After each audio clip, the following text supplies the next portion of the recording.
네, 여당 지도부 공백 사태를 맞은 국민의힘은 이준석 대표의 징계 불복 움직임과 혼란을 수습하려는 지도부의 행보가 교차하고 있습니다. 민주당은 국민의힘의 혼란을 틈타 민생을 강조하며 전국 반전 계기로 삼겠다는 전략입니다.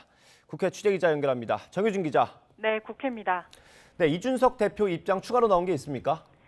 네, 어제 오전 라디오 일정 하나를 제외하고 모든 공식 일정을 취소한 이준석 대표는 어젯밤 늦게 자신의 SNS에 애니메이션 포카혼타스의 주제곡 바람의 빛깔을 올리며 심정을 간접적으로 드러냈습니다. 얼마나 크게 될지 나무를 베면 알 수 없다는 가사가 포함된 노래입니다. 이 대표가 해석을 따로 올리지는 않았지만 이 노래는 이 대표가 지난 2018년 바른미래당 노원병 지역위원장 시절 공천 파동을 일으킨 안철수 당시 서울시장 후보를 비판하기 위해 사용했던 노래입니다.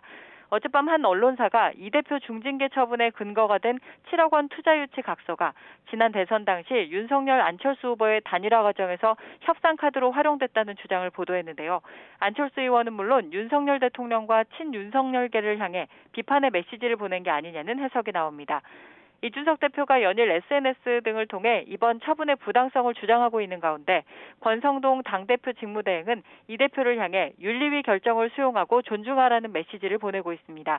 권 직무대행은 어젯밤 언론사 뉴스에 출연해 경제가 어려운 상황인 만큼 출범한 지 2달 된 윤석열 정부와 단합해 성공할 수 있도록 당의 역량을 하나로 모아야 한다고 말했습니다.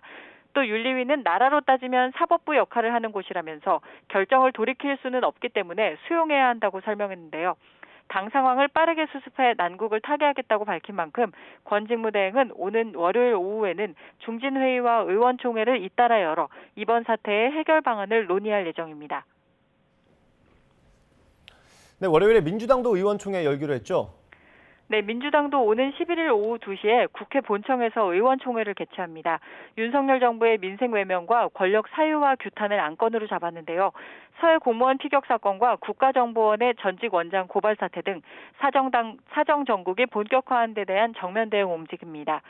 민주당은 이 자리에서 윤석열 정부가 경제위기 상황에도 심각한 민생 현안보다 전 정부를 겨냥한 정치보복과 종북몰이에만 몰두한다는 비판을 쏟아내며 대정부 공세 강도를 끌어올릴 방침입니다. 무엇보다 윤석열 대통령 지지율이 취임 2달 만에 30%대로 급락하고 국민의힘 이준석 대표 징계 사태로 여권이 대혼란에 빠진 호기를 전국 반전의 계기로 삼겠다는 전략입니다. 이런 가운데 전당대회 출마가 유력한 이재명 의원은 내일 민주당 심장인 광주로 향합니다. 5.18 기념공원에 있는 무각사 산책 코스를 광주 시민들과 함께 걸을 예정인데 8.28 전당대회 당대표 선거 출마를 위한 호남 민심 보듬기로 해석됩니다. 지금까지 국회에서 YTN 정유진입니다.